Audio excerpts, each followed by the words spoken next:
The Wyoming High School State Cross Country Championships coming to Cheyenne this Saturday. It's at the Country Club. First time on this Country Club course. And in fact, nobody's run it in the regular season. Usually in the past, there's been like a state preview meet, and then you get this, but not this year. And visiting with Central Cross Country coach Sean Wilde. Sean, thanks for taking a few minutes. Is that something really different in the fact that nobody's been able to run on this course before you actually get to the state championships on Saturday? Yeah, it's pretty interesting because nobody has had the opportunity to run on it. We haven't even had the opportunity to run on it. Luckily we got together as kind of coaches here in Cheyenne, and we recorded a video so that people have been able to study the video, and we've been able to kind of gear our training towards that. And I think that's been helpful, but it'll be interesting to see day of how it goes and how important it becomes for our teams to come up Friday to get here, jog the course, and see what it actually is like. How would you describe this course? I think of like places like Sheridan has a hill, Douglas has a hill. You kind of knew what you were getting in Ethity the last couple of years. How would you describe this course at the Country Club this time around? I think a lot of people are going to think it's a fast course, which I think it will be, but state courses, they're always going to be fast because the kids are ready to go. And as long as the weather cooperates, we're going to see some fast times.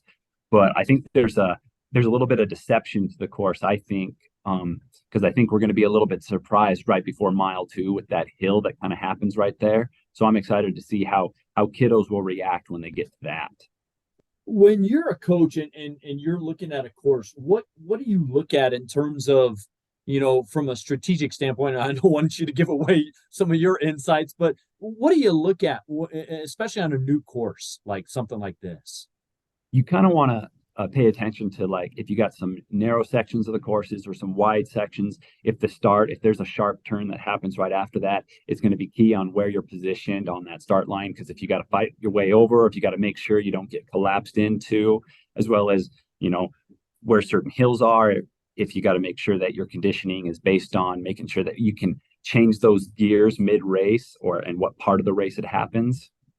Yeah, gotcha.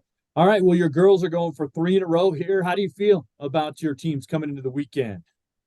We can do all we want, prepare them as best as we can, but really what ends up happening is it depends on if each kiddo shows up. It's reliable on every single one of those kiddos to make sure that they're taking care of themselves after the coaches have laid the workouts out and they've gotten it done. So, Laramie, Natrona, they're going to be fighting right there alongside us, and you never know who can like come out and like really make a bang.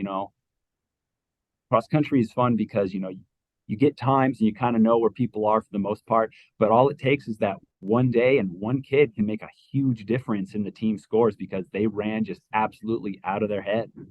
Yeah, well, it shapes up to be a very, very interesting day. I'm curious to see how all 3 classes do, girls and boys. And hey, thanks for jumping on and chatting with me for a few minutes as we preview state cross country this year. Yeah, no problem. Thank you so much. I appreciate it.